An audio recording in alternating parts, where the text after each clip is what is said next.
Ready, go. Welcome to Stories with AJ. I'm your host, AJ, also known as Aj, also known as I Can Only Do. And welcome to Stories with AJ. Glad to have you. I have my longtime friend here, Thomas Davenport. Tom, how you doing? Good, how are you? I'm doing well, thank you. We have known each other for quite some time. We joined band back in 6th grade, and we have gone through school ever since. We've been in band together, the jazz bands, the ensembles, the wind ensembles, the drumline, marching band, all that good stuff.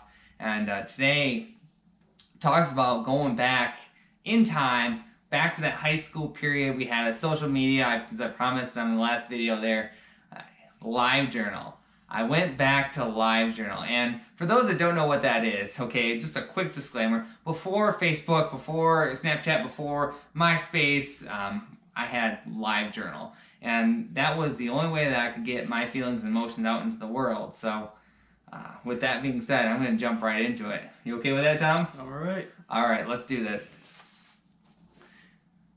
From my LiveJournal, 2004, May 12th at 8 o'clock.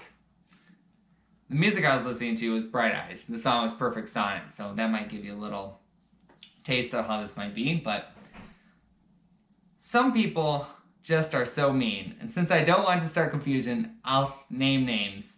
Tyler was just so emotionally mean to me today. I was actually going to give him my $100 and some in my band account, but I was going to tell Nadeau to do that transfer, but Tyler just ruined my day completely. Actually, the whole drumline did. I hate a band today. Then I tried to tell Rachel a proper way to mute the chimes, and she told me to shut up. So I just walked away. It was so hard not to cry. Just everything got to me. No one was talking to me. It was just like yell at AJ Day. Even Jesse was on me. Well, I don't get it. Like, if anyone knew. But I just wish I could have committed, suicide right there and then. And what really frustrates me is my own best friend doesn't know how I can just like certain bands. Apparently, I don't like the music. I like the idea of liking the music. What the hell is that? I don't get it. I just wonder if anyone would care if they were at my funeral. Would they care then? What if they said goodbye for the last time? To everyone, to everybody, to every day, and every smile for all these days. I could see, but I don't. So would you appreciate me then? And wow, I just want to put a disclaimer out there again. I had a bad day. That was back in high school, and it's 2004, May 12th. We're almost graduated. We're almost out the door, and I had a bad day. I can't stress that enough because it's funny how the difference from 2004 to 2019 is. Just the social norms of what was there, and I'm not very proud of the language I used.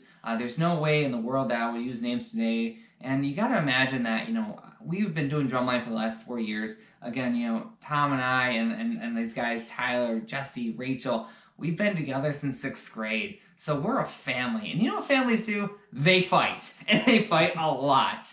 But, you've got your brothers and your sisters back through the thick and the thin, and that's essentially what it comes down to. So if you do end up finding that post on the internet, you'll read all the comments of the friends that are saying, hey, look, I'm there for you. And, I have those same feelings. I have those same thoughts. And, it's going to be okay. We're going to get through it together. So that's what's really great about being a teenager, being alive, and being here today, because, like, it's fantastic to have a family, blood or not. So I just wanted to put that out there. So thank you for bearing with me there, okay? And after all those years of band, Tom, again, 6th grade, I remember getting our first pair of Vic First and some Ludwigs, and we had our first snare, Ludwig snares, and we had practice pads because we were pretty terrible. Yeah. Let's just face it. And but we're just drumming, and then we go into 7th grade, 8th grade, 9th, and we start to evolve, and we start to get better and better. But Tom here was actually the drumline section leader the last 2 years. And to be a leader, in order to lead, you have to follow. But to be a leader, you're going to run into obstacles. You're going to run into some issues. And not everything's going to go to perfect. So maybe what are some tools that you have to get over some of those, maybe those frustrations, or someone that's having a bad day, whether it be on the drum line or high school or back then?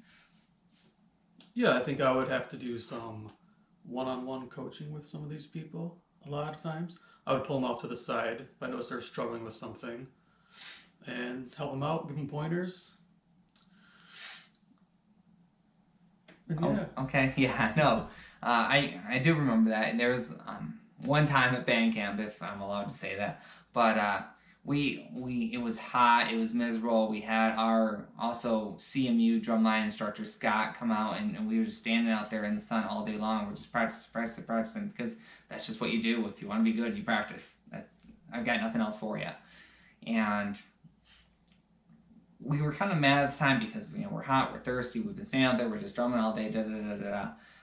But then at the end of the day, we realized that hey, look, we're a drum line, we're a family, we're off to the side. Well, everyone else was kind of, yeah, they were with the teacher and they were going through all the movements and everything else. We were just focusing on our material and to become a better family, to become a better drum line, and that's what really made us stand out those last couple of years. So we got a lot of shout outs. It was huge. It was a fun time. Yep. I think the after-school practices helped a lot too. Definitely, yeah. And as the leader, and you were like always first to be like, hey, I want to be out there, Yeah. and you always signed up for additional lessons, and you always made sure that if everyone else needed help, that you were there and you were helping them learn and to teach them and break things down into smaller pieces, bits and pieces, instead of just saying, here's your sheet music. Yeah, I think being the section leader, you have a certain responsibility to uphold and set an example for all the younger kids also coming in, who might, they come in as immature kids, obviously, freshmen. Say it ain't so. So a lot of them, some of them come in with egos, I think, and you kind of have to bring them down a level and get them in line with everyone else and realize that we're all one. We're not just individuals. I mean, we are individuals, but we work as one group. Right. And we're only as strong as our weakest link in the group. So I would like to try to help build those weaker people up and be in line with everyone else. Awesome. It's true. It's so true. And I remember a couple of new guys, and as they come onto the team, and in fact, if you read those comments, there was one particular guy in there, Tyler. He commented back later on because I called him out, but he was very sad because what it turned out to be is, when he came onto the drum line, I was the first one to say, hey man, how you doing? Hey, come on over, hang out with us. And I kind of took him under my wing, and we became really good friends, the next couple 4 years. So for me to be leaving, because he was a grade younger than me, he was really sad about it. So I understand, and there are two sides of each story. So I'm glad that everything worked out in the end, and we were able to figure it out. All right. Just because we're there and we're on the topic, in 2004, and now we're talking from 97 to 2004. Yeah. Do you have any other good stories, or anything else you want to talk about there?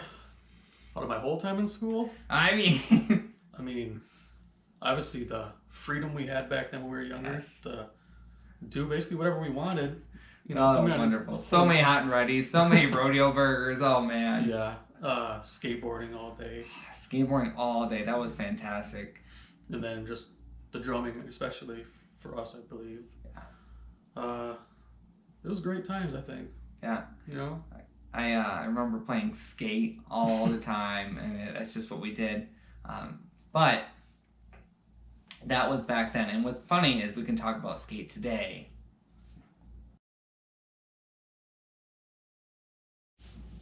So speaking of skate today, we may not play today, though probably still could, and you would probably win, but I don't know.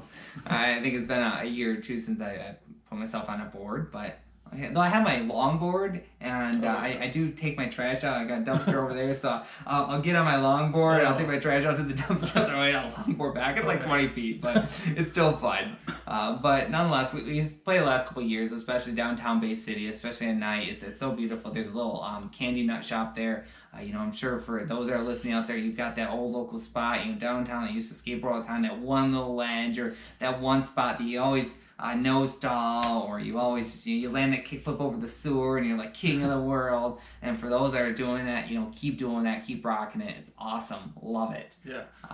But we've had a lot of fun on just a curb. Oh yeah, your imagination is through the roof. I mean, Yeah. that was even before cell phones could play music, so all you had was each other to keep each other company and not go crazy. So and then all those VHS films and stuff. Oh, yeah. Yeah, but nonetheless, we are back in today. Let's get us back onto topic. And what I think is funny, and it's not funny, I guess, the 2004 to 2019, just weird the differences in social media posting.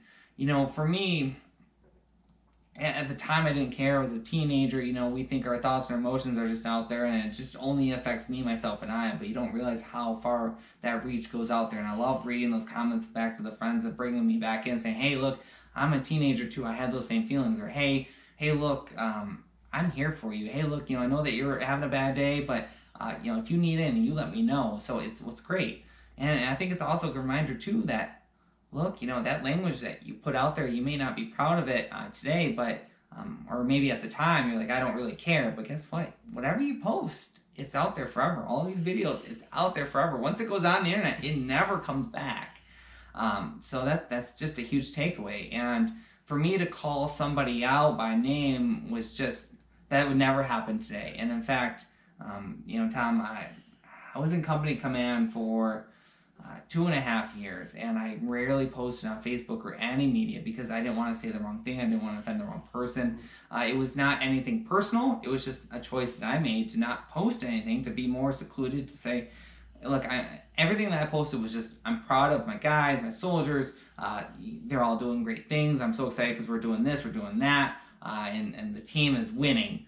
But I would never post anything personal life. I would never post, especially not call somebody out like that.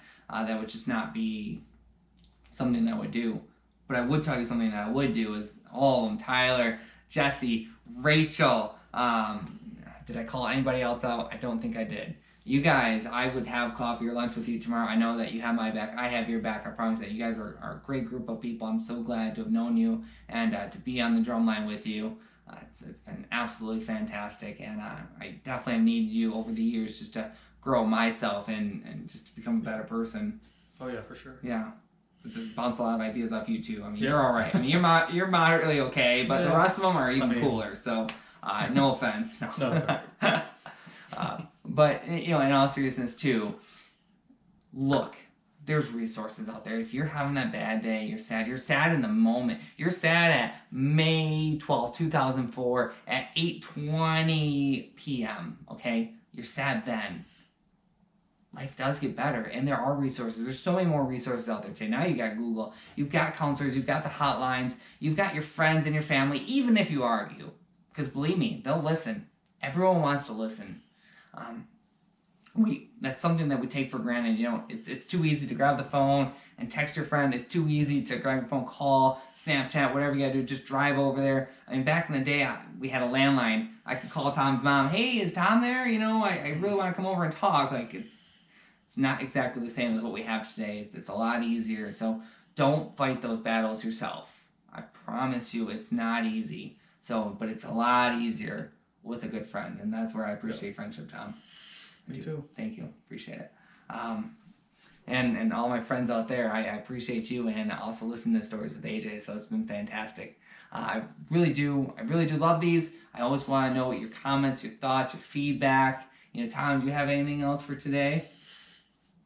I love what you're doing with these videos, and I watched all of them so far. Cool. And yeah, I love it, and hope you keep doing them. All right, thank you. Well, remember, guys, it only takes one person to change the world, and together we are just going to do great things. I want you to always remember to continue to do great things. So tune in next week. I'm going to be with my friend Andrew, and we're going to be in the very Bay City garage. You'll find out what that means later. I'll see you next week. Bye.